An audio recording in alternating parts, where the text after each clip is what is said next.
Good afternoon. I have one thing at the top, and then I look forward to taking your questions. The United States is extremely concerned by the events of this weekend and the continuing violence in Israel and the West Bank. As we noted yesterday, we condemn the horrific killing of 2 Israeli brothers near Nablus and the killing today of an Israeli near Jericho, who we understand was also an American citizen. We express our deepest condolences to all of the victims' families and their loved ones. We also condemn the wide-scale, indiscriminate violence by settlers against Palestinian civilians following the killing. The attacks reportedly led to the death of 1 Palestinian man, more than 300 residents injured, 4 seriously, and the torching of an estimated 30 Palestinian homes and cars. These actions are completely unacceptable. The United States extends its deepest condolences to those affected by this violence. We appreciate Prime Minister Netanyahu and President Herzog's statements calling for a cessation of vigilante violence. We expect the Israeli government to ensure full accountability and legal prosecution of those responsible for these attacks, in addition to compensation for the lost homes and property. Accountability and justice should be pursued with equal rigor in all cases of extremist violence, and equal resources dedicated to prevent such attacks and bring those responsible to justice. These events underscore the fragility of the situation in the West Bank and the urgent need for increased cooperation to prevent further violence. That is exactly why the United States joined Israel, the Palestinians, Jordan, and Egypt in Aqaba. It is imperative that Israel and the Palestinians work together to de-escalate tensions and to restore calm. The United States and our regional partners will continue to work with the parties to advance the commitments made in Aqaba, and in the meantime, we call on everyone to refrain from actions and rhetoric that further inflame tensions. As we've said repeatedly, Israelis and Palestinians equally deserve to live in safety and security. With that, happy to turn to your questions. Michelle. Pick up on that. Sure. So the Israelis arrested a handful of these vigilantes and then have released most of them. So I'm wondering if you're satisfied with the Israeli response to that settler violence. There's an ongoing investigation. We wouldn't want to get ahead of the investigation, but we think the equal administration of justice is important. It's important in every context around the world. It's important in this context. We want to see full accountability and legal prosecution of those responsible for these attacks and for compensation for those who lost property or were otherwise affected. And in the pursuit of that accountability and justice, we believe it should be pursued with equal rigor in all cases of extremist violence. And with that in mind, we believe there should be equal resources dedicated to the pursuit of that justice. Yes? Hi. I noticed in your tweet yesterday you referred to the shooting in which 2 Israelis were killed as a terrorism, whereas the settler violence was separated. Was that deliberate? And if yes, how do you differentiate or decide when to use the word terrorism versus when not to? I think it's best not to parse and to go into definitions from the podium. We are condemning the extremist violence that we've seen over the past couple days. We issued a very strong condemnation of the killing of the Israelis that we've seen over the weekend. We've issued today a very strong condemnation of the violence that's resulted in the death of Palestinian and the destruction of property. In all of these cases, in all cases of extremist violence, we think it's important that there be accountability, that there be justice, equal justice under the law. Yes, Jenny. Thank you. I have 2 questions. Anything else before we leave the region? Okay, sure. I just wonder if any of this undermines the Aqaba statement. I mean, or do you think that statement is really alive still? Well, the Aqaba statement is important in and of itself. It was a historic meeting between Israelis and Palestinians. Of course, senior U.S. officials were there, our Egyptian partners were there, our Jordanian partners were there, and the resulting communique and the commitments that Israelis and Palestinians made to one another, I think, speak for themselves. That's important, but what is equally, if not far more important, is the implementation, is the follow-through. And that's where we want to see Israelis and Palestinians fulfill the commitments that they have made to one another in Aqaba. Aqaba set out a path for both sides to de-escalate tensions and over the longer term to, we hope, build additional levels of trust between Israelis and Palestinians. But this is not a path that the United States or any other country in the region can itself walk down. This is a path that Israelis and Palestinians laid out for themselves, for one another. We hope, we expect that Israelis and Palestinians will themselves walk down that path, that practically speaking, they will take the steps that they've committed to and that will be necessary to de-escalate tensions. The de-escalation of tensions, especially now, is imperative. It was imperative prior to this weekend. It is even more important now, given that the violence that we've seen over the weekend, and now we have firm commitments from both sides and a clear roadmap from both sides that we think and we hope can lead to this de-escalation of tension that we so urgently need. Will there be any other steps or follow-up steps after the announcement yesterday or the declaration? And what role did the U.S. play in convening this meeting? Well, the United States played the role that we typically do play. We played the role as a partner. We helped bring the parties together. We're obviously grateful to our other partners in this, Egypt and Jordan, for the critical role that they've played, but we were there for the discussions. We supported the discussions. We welcomed the agreement that resulted from the discussions between Israelis and Palestinians and the other parties. As to the next steps, the most important next steps is follow-through, is to see to it that Israelis and Palestinians adhere to the commitments that they made to one another in Aqaba. They live up to the pledges that they have made to one another, but also importantly to the world. There is an agreement that emerged yesterday. It's important that it emerged publicly because the entire world is now able to see what the parties agreed to, and the entire world will be able to determine for themselves whether there is broad adherence to what was agreed to in Aqaba. That's certainly something we want to see, because we think the discussions that took place over the weekend and the resulting communique do put a path forward for Israelis and Palestinians to do what is precisely necessary, and that is to engage in de-escalation, to de-escalate tensions, and over the longer term, we hope to build trust. Anything else on the Middle East? Relaunch talks between Israel and Palestinians was on the agenda yesterday in that meeting, or? Yesterday's agenda was fairly narrow in that it was aimed at de-escalation. We think the communique that emerged from this session was a concrete manifestation of the desire of the parties represented at Aqaba to see de-escalation. This is not about setting out an entire path forward to a negotiated two-state solution. That is something we still believe in, of course. But what is most urgent, what's most imperative at the moment, is that the parties themselves move forward with these steps that will, in the first instance, de-escalate tensions. Yes, go ahead. Can't you do something to make it imperative, since it's been proven that the two parties were not able to do what you would like to see happening in terms of de-escalation and so on? So do you have anything to make it imperative? Well, the parties and much of the world recognize that it is an imperative. I only speak for the United States of America, and we have consistently spoken of the importance of de-escalation. But the fact that Israelis and Palestinians, not to mention Egyptians and Jordanians, gathered in Aqaba over the weekend, we think, we hope, is a very concrete manifestation of the recognition on the part of the two parties, but also on the part of two very important regional players, that there needs to be de-escalation, that the imperative for de-escalation is an urgent one. The fact that the parties gathered, the fact that the two parties, in this case, were able to make commitments to one another that, again, put out that path towards de-escalation, we think is reflective of the fact that the parties themselves recognize the need to de-escalate.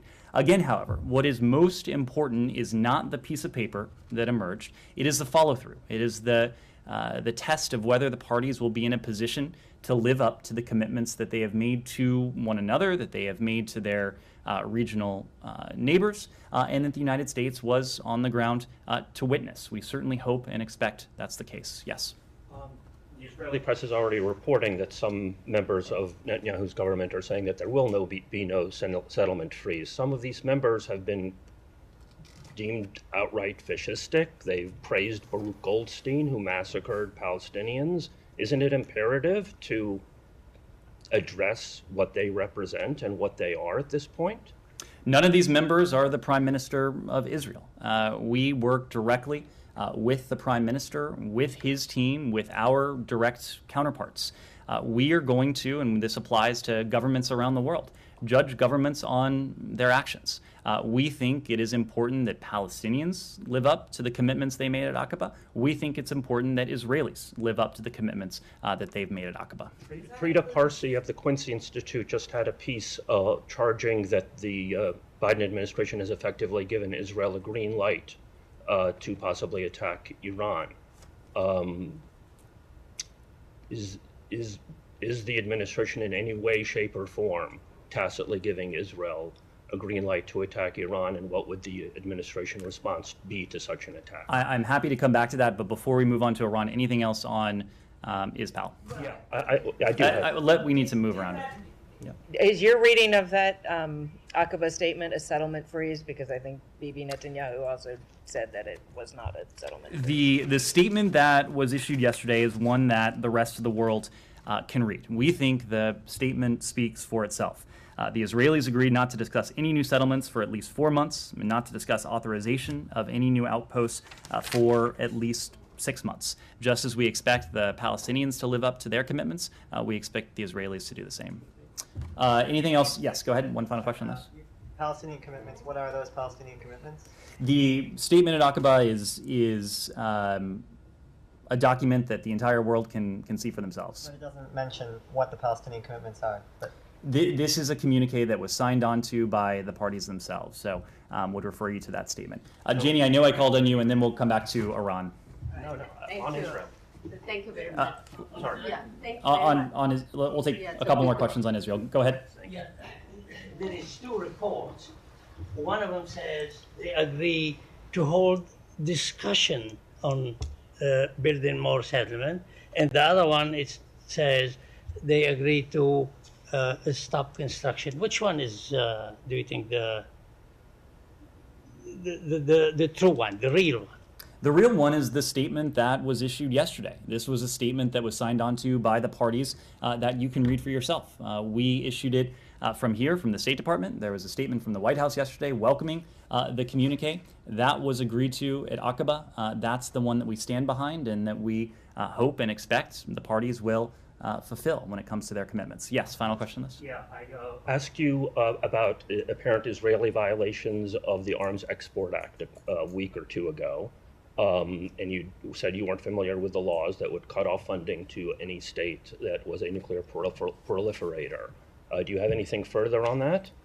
I believe the team provided you some additional background on that. As in the past, we're just not in a position to comment specifically on this. Would refer you and any questions you may have on this program. How do you expect to have any credibility on this subject when you can't even acknowledge that Israel has a nuclear weapons arsenal? Again, I just don't have anything to offer on this. We refer any questions to the Israeli government as a practice when it comes to just about any country, certainly any partner.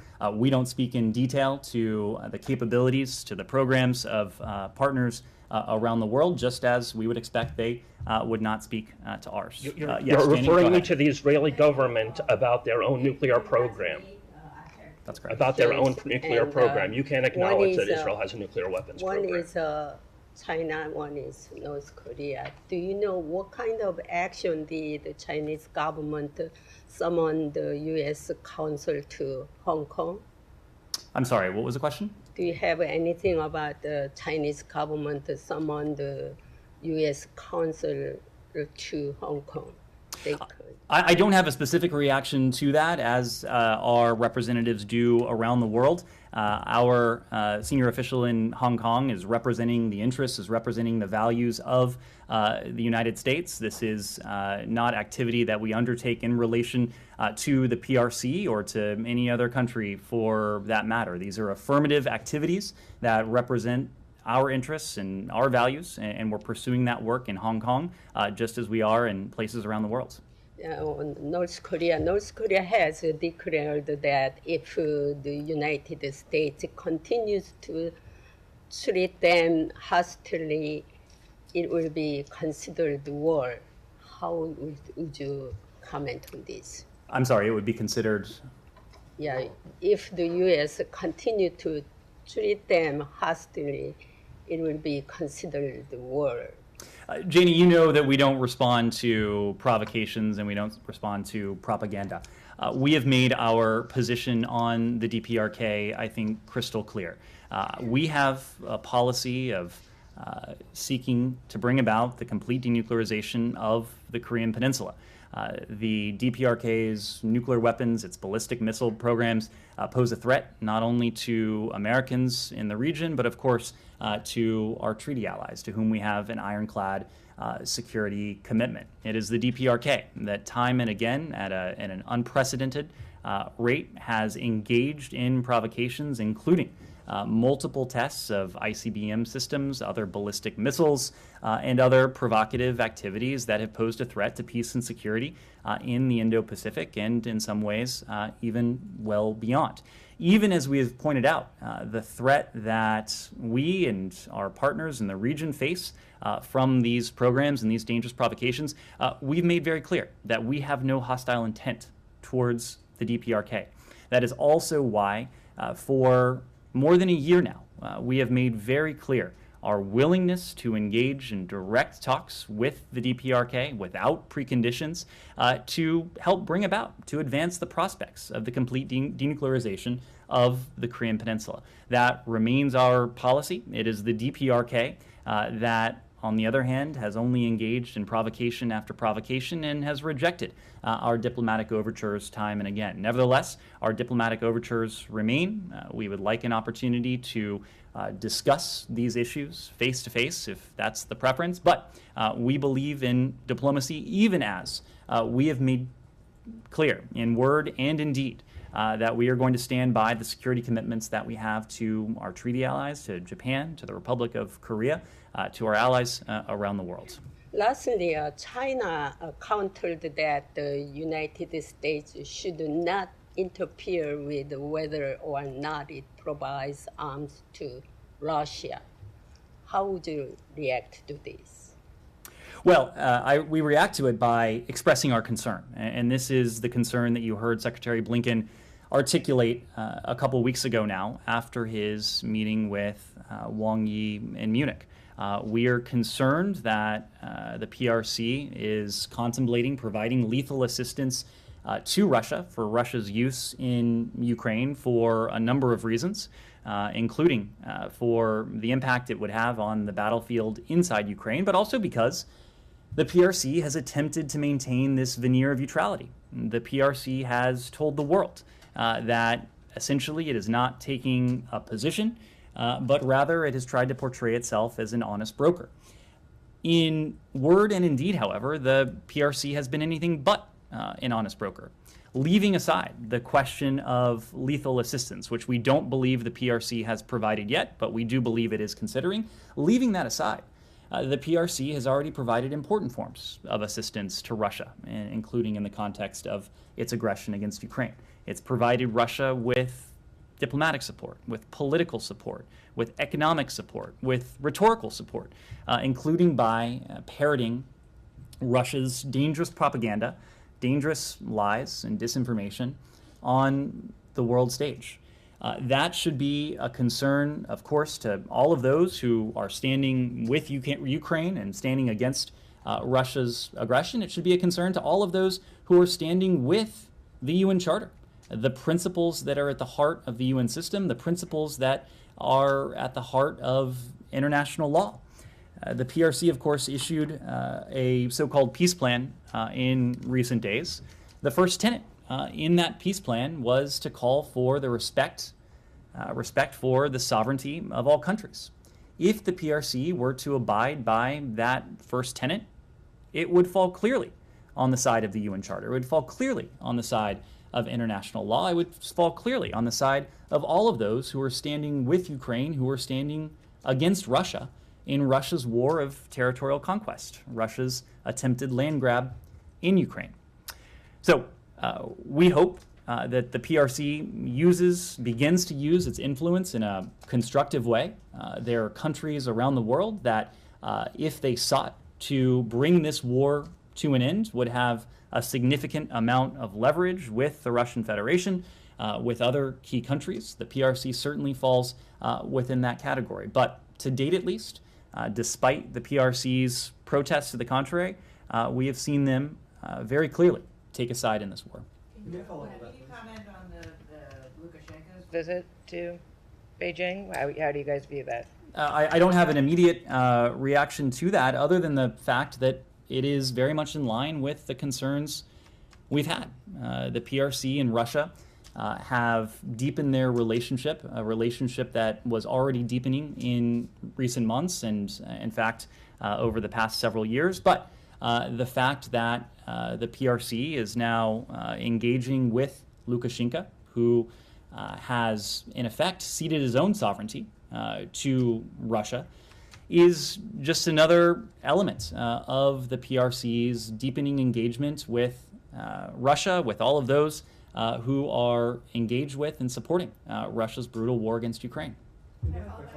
Sure. Yeah, please. Have there been any follow-up conversations between the Chinese and U.S. since Blinken's meeting with Wang Yi in Munich? There have been a number of conversations at various levels. Of course, the most senior conversation that took place most recently was the Secretary's meeting with Wang Yi in Munich. But we believe in the importance of maintaining open lines of communication. We have an embassy in Beijing. The PRC has an embassy here. There are officials in this building who are in fairly regular dialogue with PRC officials as well. So those communications have continued. But we believe in communications at all levels. It's why the Secretary felt it important that he saw Wang Yi in person in Munich. And it's why the Secretary was prepared to travel to Beijing earlier this month to continue the leader-level discussion between President Biden and President Xi that they had in Bali at the end of last year. We still believe in the need, of course, to continue these conversations. It's why, again, the Secretary had a meeting, senior officials in this building have had various discussions. We believe in keeping those channels of dialogue open. Will you meet with Qingang in India this week? I don't have any meetings to preview or to forecast it at this time. Obviously, the G20 brings together a number of countries from around the world. I think the Secretary has demonstrated, regardless of the country, if there is a message that needs to be conveyed, he is prepared to convey it to the appropriate counterpart, but there's not a meeting on the books at, Can I at ask, this since moment. it's back in the news, COVID origins, is this something you've brought up with the Chinese, or is it something the building is looking into, and do you have any comment on the Energy Department's assessment that came out this week? It won't surprise you to hear I don't have any comment on purportedly classified assessments that may have been put forward. The National Security Advisor, others have spoken to this in recent days. It boils down to the fact that there are a variety of views within the intelligence community. There are some elements within the intelligence community that have reached conclusions on one side. There are others that have come to conclusions on the other. There are a number of intelligence community agencies that have put forward an assessment that essentially makes clear they don't have enough information to conclude one way or another. But to your question, we have repeatedly raised the underlying question with our PRC counterparts. For more than 2 years now, the PRC has been blocking from the beginning international investigators and members of the global health community from accessing information that they need to understand the origins of COVID-19. This is about the question of the origins of COVID-19, but just as importantly, if not even more importantly in some respects, It is about preparing the world to withstand and ultimately to prevent another global pandemic. In order to prevent a future pandemic, we need to fully understand the one we're still emerging from. The president and others have directed his team to do all we can to get to the bottom of the origins of COVID-19, again, to garner a better understanding of how we can prepare ourselves to confront future pandemics. This is something that we have raised with the PRC repeatedly because it matters to the American people, it matters to people around the world, and it should be of concern to the people of China, who have also suffered tremendously from this current pandemic. Dylan?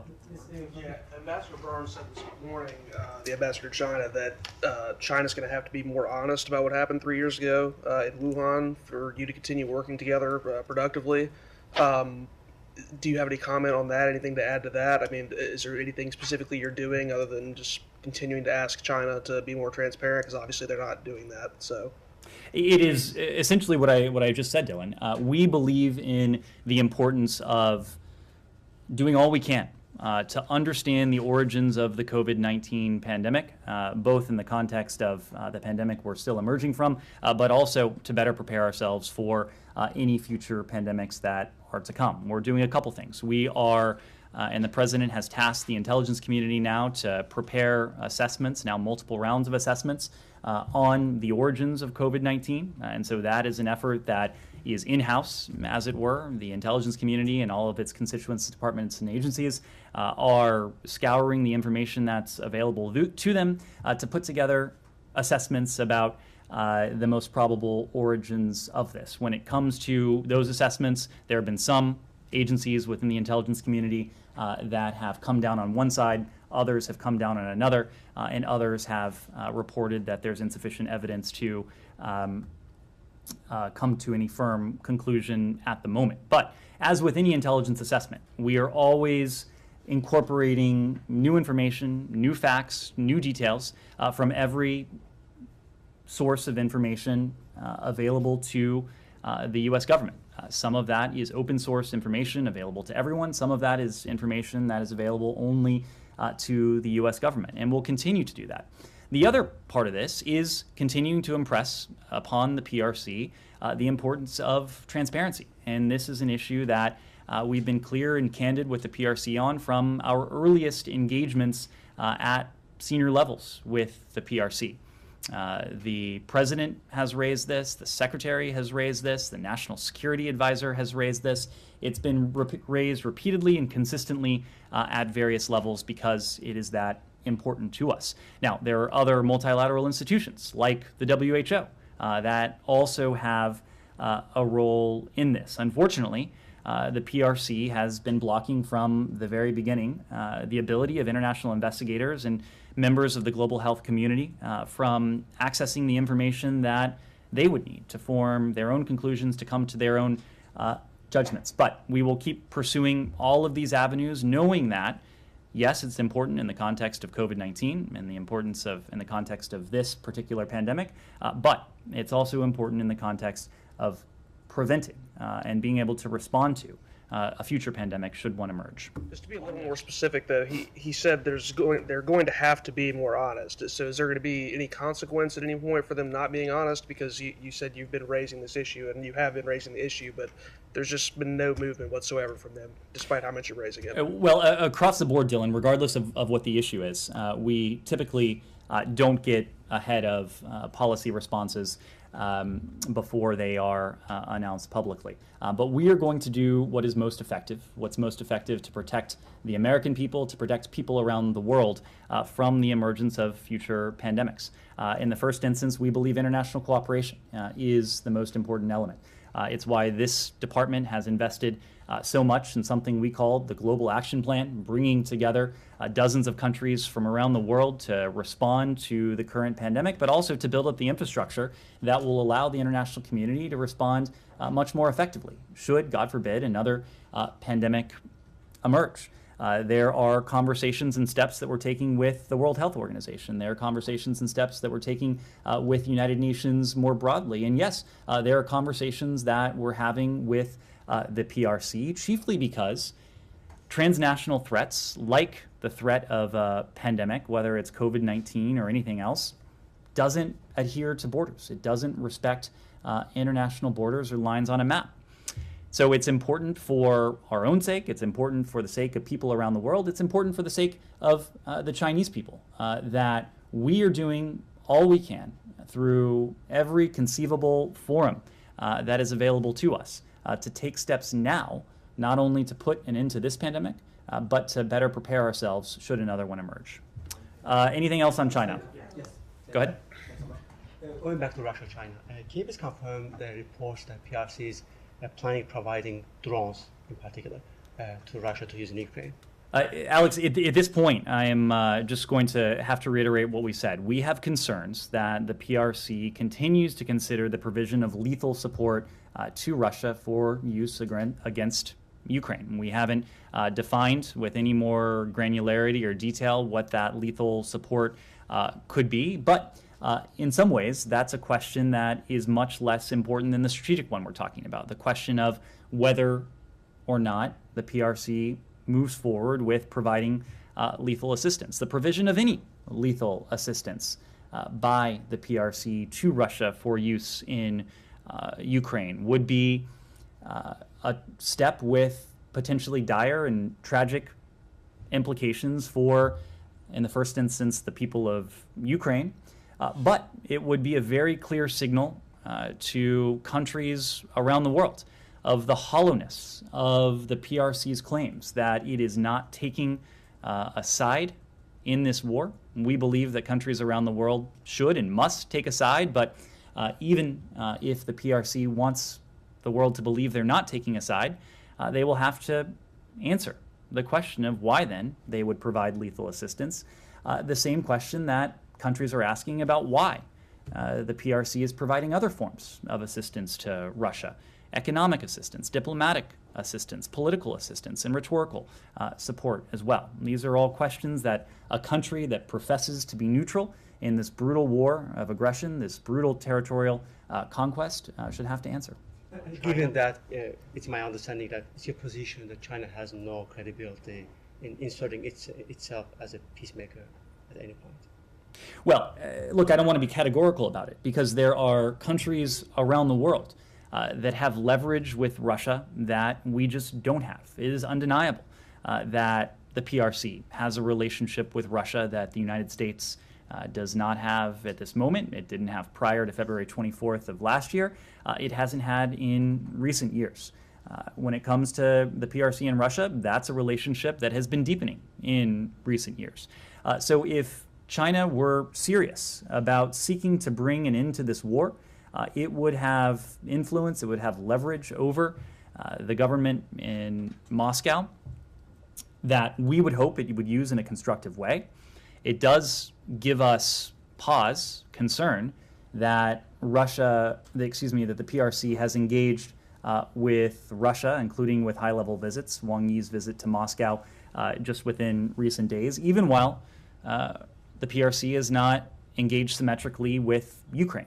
That speaks to us to the fact that this may not be a serious proposal, but it all really boils down to the fact that if this were a serious proposal, and if the PRC were serious about the 12 ideas that it put on the table, there's only one that would call for the PRC to stand against what is very clearly a war of aggression, what is very clearly a war of territorial conquest, and that's the very first point. The point in the PRC plan that calls for the respect of the sovereignty of countries around the world. Russia is not respecting that, and we certainly wish the PRC would use that influence to encourage Russia to adhere to that first principle. Shannon? On military support from Beijing for Russia's war against Ukraine, the Secretary said on Friday that it could make a material difference on the battlefield. Do you have any more on that assessment? What kind of impact would that have on the conflict? And is there a possibility that that kind of lethal aid coming from Beijing could severely undercut the sanctions strategy, maybe rendering it ineffective altogether? Well, a couple things. One, the strategic course of this war has been set from the earliest moments of President Putin's invasion. This has been a strategic failure from the earliest days when President Putin sent his forces across the border in an effort to topple the Ukrainian government, to subjugate the Ukrainian people, to erase Ukraine's identity, and to deny its democracy and its freedom. Of course, that has failed. It will continue to fail, and we don't envision anything changing that strategic outcome for Ukraine or for Russia for that matter. Nevertheless, if a country like the PRC were to provide lethal assistance to Russia for use in Ukraine, it would obviously have dire consequences for the people of Ukraine. We've seen the impact that the provision of Iranian-produced UAVs has had in Ukraine, the way in which these drones have targeted civilian sites, have targeted energy transformers, energy production facilities as well, the way in which President Putin has sought to enlist them in his effort to weaponize winter against the people of Ukraine. Now, of course, the PRC has at its disposal technology and resources that Iran doesn't have, and so one could imagine the implications of the provision of significant amounts of lethal assistance. It's for that reason that we don't want to see it happen. We're continuing to warn very clearly about the consequences that would befall Beijing should it proceed down this path. Ultimately, Beijing is going to have to make its own sovereign decision. Our goal is to see to it that Beijing makes informed decisions. These decisions need to be informed by very clear and direct warnings from senior U.S. officials, including Secretary Blinken, when he met with Wang Yi in Munich, that there would be costs and there would be consequences if the PRC were to go down this route. To your second question about sanctions evasion, this is something that we are always taking a close look at. Sanctions and sanctions enforcement, it's an iterative element. It's an iterative activity in which we engage. We are constantly looking at our sanctions. We are regularly rolling out new sanctions in response to information that becomes available to us as we see trend lines, as we see the actions of entities and actors around the world. In fact, you saw a number of those, to put it mildly, rolled out on Friday, but we're also always working with countries around the world on the question of sanctions enforcement. That is to say, not new sanctions, but working with allies and partners to see to it that we are all enforcing the sanctions that we have collectively put on the books. In some cases, we're doing that to make sure that there's not overcompliance, especially when it comes to the flow of humanitarian goods and humanitarian services, and we've been very clear about that when it comes to food and fertilizer emanating from Russia. But in some cases, we are working on sanctions enforcement to make sure that everyone is living up to the commitments that we have made using our domestic authorities or that blocks of countries have made collectively. Do you have any comment on the Saudi foreign minister visit to Kyiv today? And does it help in the U.S.-Saudi rapprochement? This is something that we very much welcome. We very much welcome the visit of Saudi Foreign Minister Faisal bin Farhan Al Saud to Kyiv, along with a senior Saudi delegation of humanitarian and energy officials. We also welcome the arrangements announced during the meetings in Kyiv for Saudi Arabia to provide Ukraine more than $400 million in energy and other forms of essential supplies, and for which deliveries are expected soon. We have taken actions to provide assistance to Ukraine that will advance its overall security, its economic recovery, its energy security, and capacity to cope with the ongoing humanitarian crisis created by Russia's attacks. And we warmly welcome the actions of a party like Saudi Arabia with similar ends in mind. Does it help the rapprochement between the U.S. and Saudi Arabia? Well, look, this is a relationship that is 8 decades old. It's an important relationship. It's one that we value. We have a multiplicity of interests when it comes to Saudi Arabia. We always appreciate it when our partners are, in turn, providing important forms of support to our other partners. We look at it in that regard. Yes, go ahead. Thank you very much. I've got a question about Sweden and their NATO application. As we also know now that the trilateral talks are going to start on March 9th.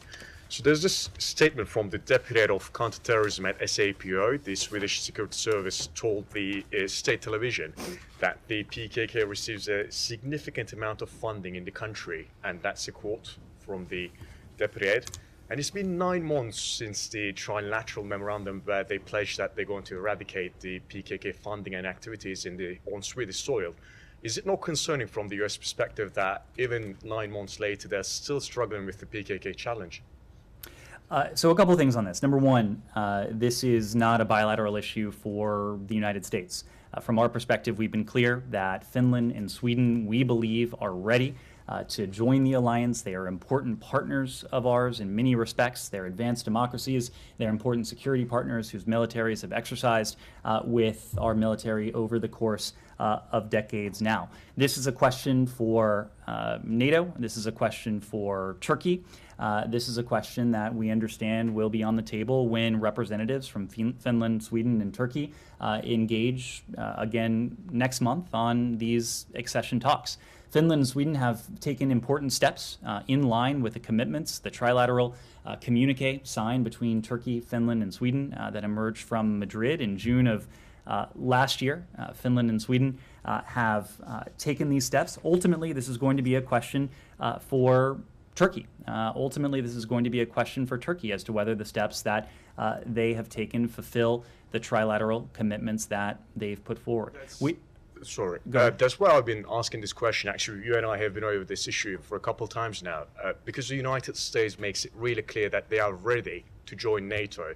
But the Swedish government itself is actually reiterating that they're struggling with the PKK challenge on their soil.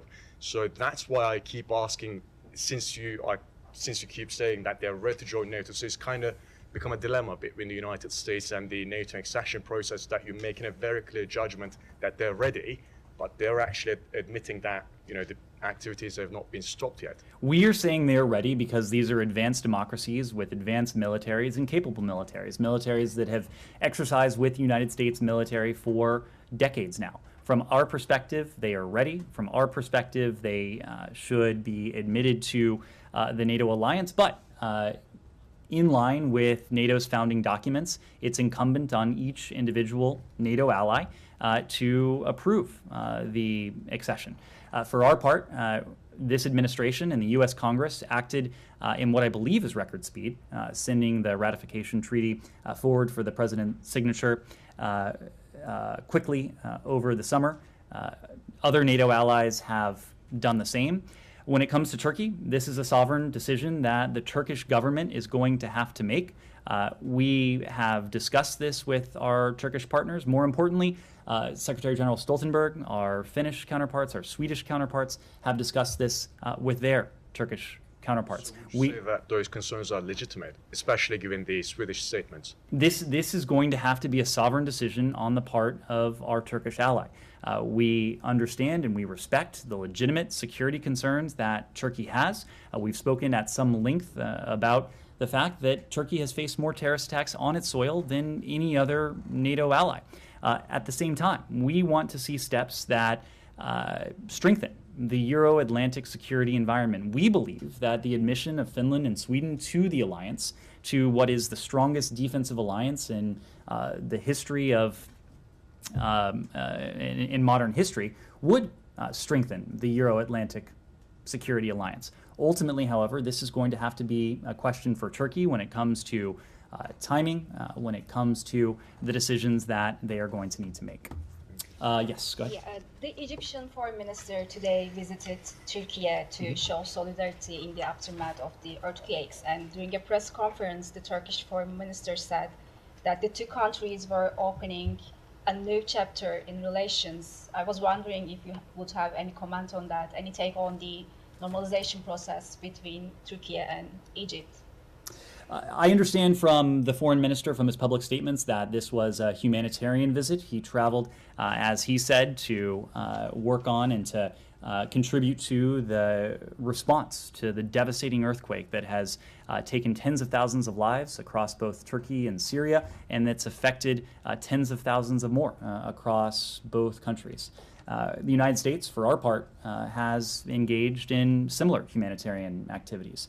We've announced tens of millions of dollars to support the earthquake response. Secretary Blinken announced an additional $100 million on top of the $85 million that we initially put forward in the hours after the earthquake when he was in Turkey just a couple of weeks ago now.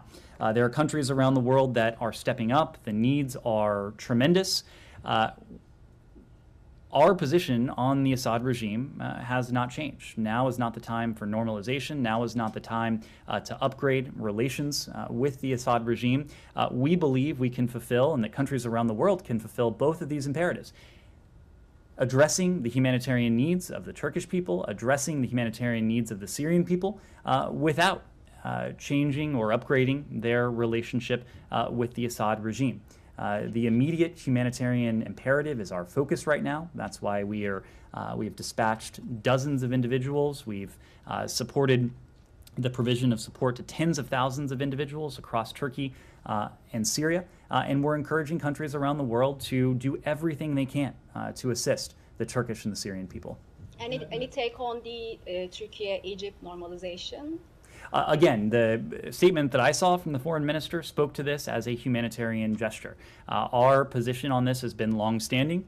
We do not believe that it is the time to upgrade or to normalize relations with the Assad regime. What we're focused on is addressing the humanitarian needs of the Syrian people. And as countries around the world focus on the humanitarian needs of the Syrian people in the context of the earthquake, we think it's important still that countries remember that this humanitarian plight, this humanitarian emergency, long predates the earthquake from earlier this year. The humanitarian emergency that the Syrian people have faced for more than a decade now is largely a man-made one. It's a man-made one owing to the actions of the Assad regime, the brutality that the regime has inflicted on its people, and even as the world reacts with historic levels of generosity towards the people of Turkey and the people of Syria, we think it's important that the Assad regime's track record not be forgotten, even as we prioritize this humanitarian response. Let me move around. She meant the Egyptian foreign minister because you were talking about the Assad regime. I think there was some miscommunication there because She the meant Egyptian the foreign rapprochement minister between was in Egypt Turkey. and Turkey, not Egypt and Syria. Oh, I thought you were talking about Egypt and Syria. No, no. Egypt Turkey, and the Turkey. Egyptian foreign minister was in Turkey for the first time in 10 years. Got She it. was asking about that. On that question, of course, both Turkey and Egypt are partners of ours. We always encourage the improvement of relations between important partners. It is, of course, a fact that Turkey and Egypt are important partners of the United States. Yes. Thank you, Go Ned. ahead. Today, Iran's foreign minister spoke at the opening session of the UN Human Rights Council in Geneva. I'm going to read two quotes from him, and then I'll ask my question. Quote number one: "Human rights are at the core of our values." And quote number two: "No state should coerce others to self-styled interpretation of human rights." Are human rights open to interpretation, or is it a basic fixed set of standard principles?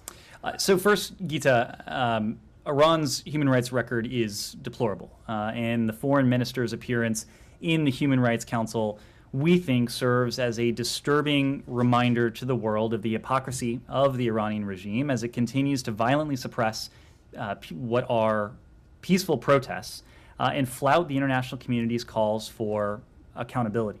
In light of this, we did not have our ambassador in the chair when Iran spoke. Only a U.S. note-taker was in the chamber at the time. To your broader question about human rights, look, this is an excuse that we often hear from countries with the worst human rights records around the world, claiming that human rights are subjective and they need to be context-dependent. The Universal Declaration on Human Rights, the first word is universal. There are rights that are universal to people around the world, meaning they belong and neatly belong to every individual around the world, regardless of whether that person is in the United States, whether that person is in Iran, or any other country. There is nothing subjective about that. Iran is a member state of the UN. The UN Charter is predicated on some of the same ideals that are in the Universal Declaration of Human Rights, the idea of universal rights around the world. Iran can't have it both ways. Iran cannot purport to be a member state of the UN while making these arguments that these universal rights don't apply to the people of Iran. Yes, I did call it. Yeah, go ahead. Thank you. China pandemic origins. Many have reported the NIH role with EcoHealth Alliance and work done to make coronaviruses more dangerous at Ralph Barrick's lab at the University of North Carolina, as well as with the Wuhan Institute of Virology. But USAID, which is part of the State Department, funneled far more money to EcoHealth Alliance, especially through its PREDICT program, than the NIH did. I have a couple of questions on this. When will USAID release proposals, progress reports, and correspondence for USAID grants and contracts to EcoHealth Alliance with subcontracts or other pass-throughs to the Wuhan Institute of Virology and other relevant entities? I'm not immediately familiar with this contract. These are the types of questions you're welcome to send in to us. You did it when you're addressing China. You did say you're doing all you can to address the pandemic origins issue, and you called for transparency. So if I might get these on the record, why does USAID fund bioweapons agents discovery research? In particular, why has USAID funded bioweapons agents discovery research performed in collaboration with China? We have, and again, if we have anything to provide on these specific questions, we'd be happy to provide that. We have an abiding interest in working with countries around the world on issues of global public health. We have had far too many reminders, of course, most notably the emergence of COVID-19 and its spread from an outbreak to an epidemic to a pandemic, of the need to see to it that global health infrastructure is as strong and robust as can possibly be. We have an interest in working with countries around the world on transnational challenges. By their very definition, they are transnational. They do not respect borders. They are not confined to one country or a block of countries. And again, COVID-19 was as good a reminder as any other illustration that we've had in recent years of the imperative of working with countries, even when we have profound differences, profound disagreements with a particular country, working together when we can on transnational threats. Public health, infectious disease, these are transnational issues. Infectious diseases are a transnational threat. It's incumbent upon the United States as a responsible country to do all we can when it's in our interests, the interests of the American people, but also when it's in the interest of the global community, as is the case with infectious disease, to work with countries around the world to strengthen this global health resilience. But the stipulation here is that this collaboration could have caused the problem. Specific question: has Dennis Carroll, who headed the PREDICT program, been investigated and held accountable for unlawfully diverting USAID funds to the Global Virome Project, the private organization he would formally join after leaving USAID? I am not familiar with this individual or with the facts of the case. I'm also not sure these questions have universal interest or applicability. So I would. You don't think pandemic origins has universal interest? I would encourage you to send in these questions, and if we have anything, we will get back to you. Yes, I'd love go ahead. to get something on the record. Okay. Go ahead.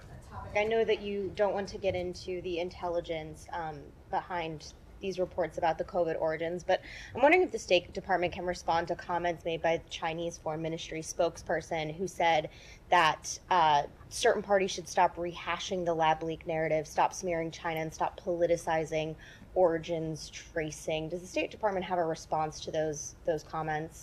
I don't want to get into back and forth with the PRC over this.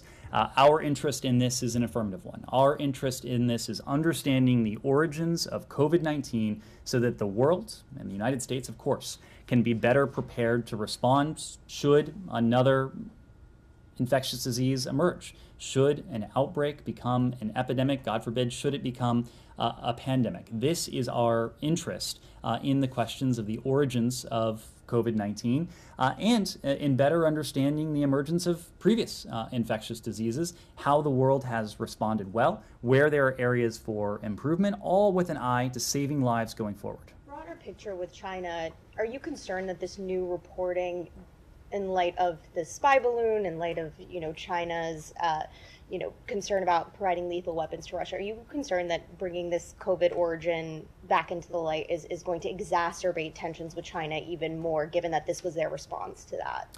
I can only speak to you about our intent, and we think it is imperative that we do everything we can to understand the origins of COVID-19, to protect our people and to protect people around the world going forward. That is why the intelligence community engaged in this work, why the President directed the intelligence community to prepare assessments, to update those assessments. There is nothing political about this. This is a question of national security. Public health and national security have a very close nexus. I think we saw the nexus of public health and national security when it comes to COVID-19, because the emergence of a disease like COVID-19 that spreads around the world, that knows no borders, quickly moves from the world of public health to the broader realm of national security. We would wish to see from the PRC a greater degree of responsibility, a greater acknowledgement that it's in the interests of the Chinese people, yes, to better understand the origins of COVID-19, but it's in the interests of people around the world to understand the origins of COVID-19. Again, because this is not just about a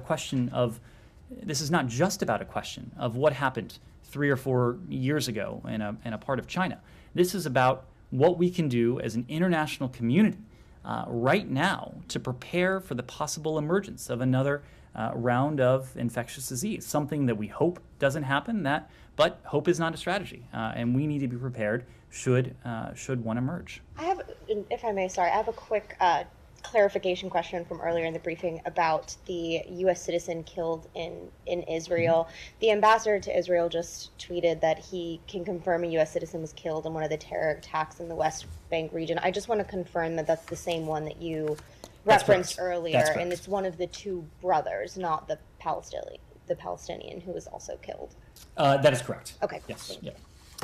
Yes. Go ahead. On Sunday, Iranian Foreign Minister Amir Abdullahian said that his counterpart Fuad Hossein had a message for him from United States. The message is about United States readiness for an agreement over the nuclear deal, and Americans are saying that they are ready to pursue the talks. Is this true? If yes, what is the message? If not, why time to time we are hearing this from Iranian sides that they are claiming that the U.S. is interested and they are sending us messages? I can't answer the second part of your question. Only Iranian officials can speak to why they continue to tell these lies. Iranian officials can repeat their line as often as they want, but it doesn't change the underlying facts. A revival of the JCPOA has not been on the agenda for months. We have not conveyed any message to the contrary. I can't speak to why Iranian officials may be trying to deceive the rest of the world. That's a better question for them. Yes, go ahead. Yes, it's a whole different topic, Mexico. Mm-hmm. Do you have any reactions to the massive pro-democracy demonstrations of yesterday? These are the largest demonstrations in years in favor of democracy in Mexico. And is there any reason why the Secretary has not addressed the issue of democracy erosion in Mexico publicly? So I expect you will see from us, if you haven't seen it already, a formal statement on this today. But let me just say in the interim that we are very closely following the latest developments with Mexico's electoral reforms. We, of course, respect Mexico's sovereignty. Mexico is an equal partner. And we believe a well-resourced, independent electoral system and respect for judicial independence support healthy democracy around the world, and of course in Mexico as well. Independent institutions free of political influence constitute a cornerstone of democracy, again, around the world. Nonpartisan, well-resourced electoral institutions in particular ensure that all voices are heard in fundamental democratic processes. Any reason why the Secretary personally has not addressed this issue publicly, democracy erosion in Mexico? The Secretary is very focused on the erosion of democracy around the world. He's very focused on the principles that have come under threat around the world. So oftentimes he expresses it in the abstract, and it's an affirmative statement of the principles that the United States stands for, the values that we support and we promote around the world. And of course, those principles, those interests and values are all at play with our bilateral relationship in Mexico. Yes? Russia. Can you confirm that the United States so far has not received any official confirmation, notification from Moscow about the suspension of the New START treaty? I understand that as of last week, we learned of Russia's stated intent to suspend the New START treaty from President Putin's address. We later saw clarifying remarks from the Ministry of Foreign Affairs, from other Russian officials, but it was not a topic of discussion. It was not something that the Russian Federation had notified us beforehand. Also, the Ukrainian Defense Ministry today said that Kiev has concentrated its armed forces along the entire border with Transnistria. Should Transnistria be alarmed with this development? Are you aware of this development? We firmly support Moldova's sovereignty and its territorial integrity. On that basis, we support the OSCE-led 5+2 process to find a comprehensive, peaceful, and lasting settlement that will provide a special status for Transnistria with a territorial whole and sovereign Moldova. And we continue to encourage Chisinau and Tiraspol to work together to identify solutions to pressing concerns of communities on both sides of the Dniester, and we're pleased to see the sides continuing to meet to discuss these very concerns. We support the critical role of the OSCE mission to Moldova in advancing the Transnistria settlement process, and it's ultimately up to Chisinau and Tiraspol to identify a suitable political solution that respects Moldova's sovereignty and territorial integrity with a special status for Transnistria.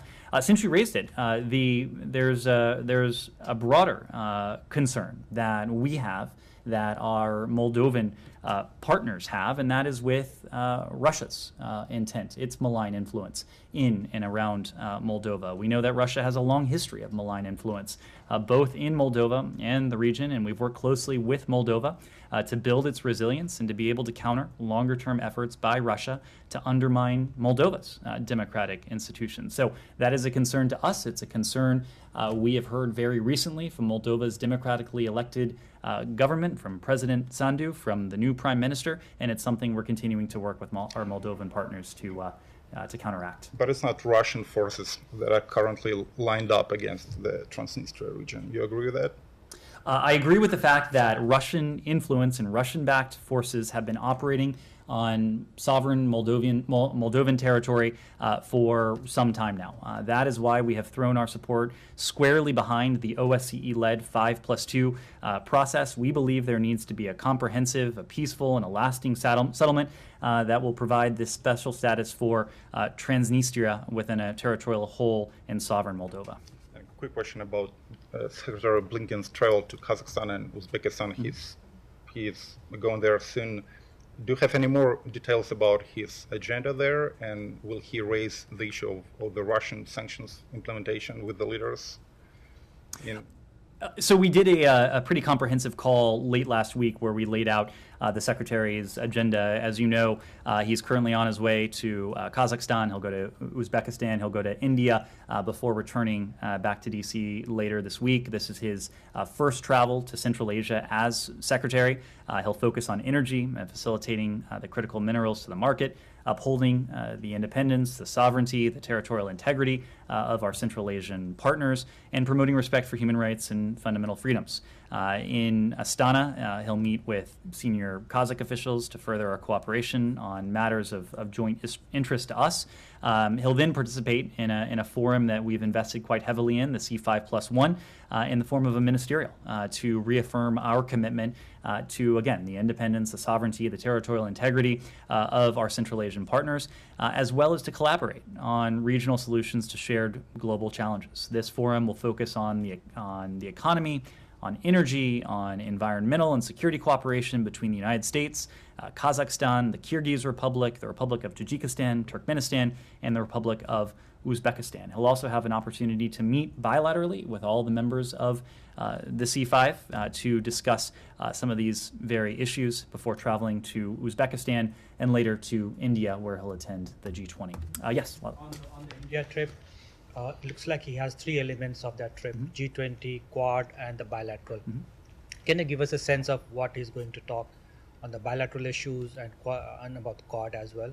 Well, I don't want to go too far into this because the Secretary has a couple stops before he gets to India. He'll also have an opportunity to address all of this before he gets to India and from the ground in New Delhi. But India is a global strategic partner of ours. We have a wide, broad, deep relationship with India. There will be a lot on the agenda in the bilateral relationship and in the multilateral engagements he takes part in on the margins of the G20.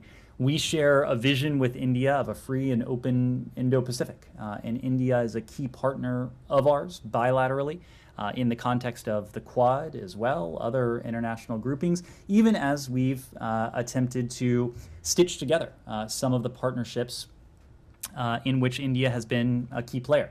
We've spoken quite a bit recently of I2U2, a new partnership that involves India, it involves the UAE, it involves the United States as well. So there are a number of elements on the agenda, and you'll have an opportunity to hear from the Secretary as he travels there. But are your differences with India on the issue of Russia being resolved, or both are you on the same page on Russian war? You've heard very firmly from Prime Minister Modi the belief on the part of the Indian government that this is not an era of war. There are countries around the world, notably Russia, that are challenging the rules-based order, the principles of the UN Charter, the principles of international law, the principles of the Universal Declaration of Human Rights.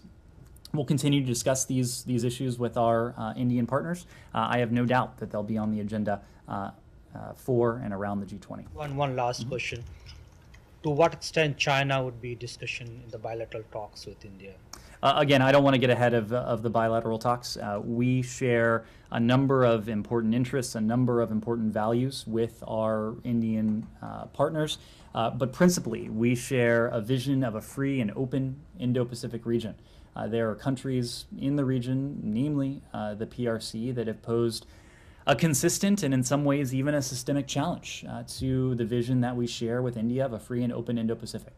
Without going into specific, those issues will certainly be on the agenda at the G20, but also in the bilateral context. Yes, go ahead. Thank you. My question is about G20 ministerial meeting in India. The G20 finance ministers couldn't reach a consensus on describing the war in Ukraine last week.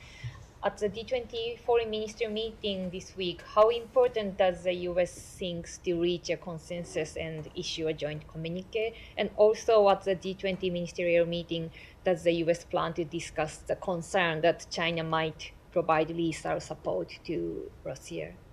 So the G20 meeting is late this week. We're at Monday right now, so I don't want to get too far ahead of where we are. But to your question, what I saw from the finance ministers meeting over the weekend was a G20 that was on the same page with two notable exceptions, only with the exception of Russia and the PRC.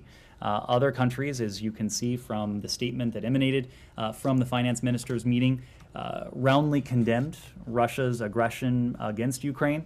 It was only Russia and China that equivocated or that were not in a position to offer that firm condemnation. In the case of Russia, it's no wonder that they weren't prepared to condemn their own government's actions in Ukraine against the people of Ukraine. When it comes to the PRC, that's a question for the PRC, a country that purports to believe in the principle of sovereignty, that purports to believe in the principle of territorial integrity and independence. Why it is not living up to those principles in this context, that's a question only the PRC can answer. Yes? Thank you so much for taking my question. I have a question for Taiwanese President Tsai Ing-wen. it seems like she is planning to visit the United States by the end of August this year. Do you have any information for this, or is there any discussion going on right now? I don't have anything to offer on that. As you know, we have a robust unofficial relationship with Taiwan.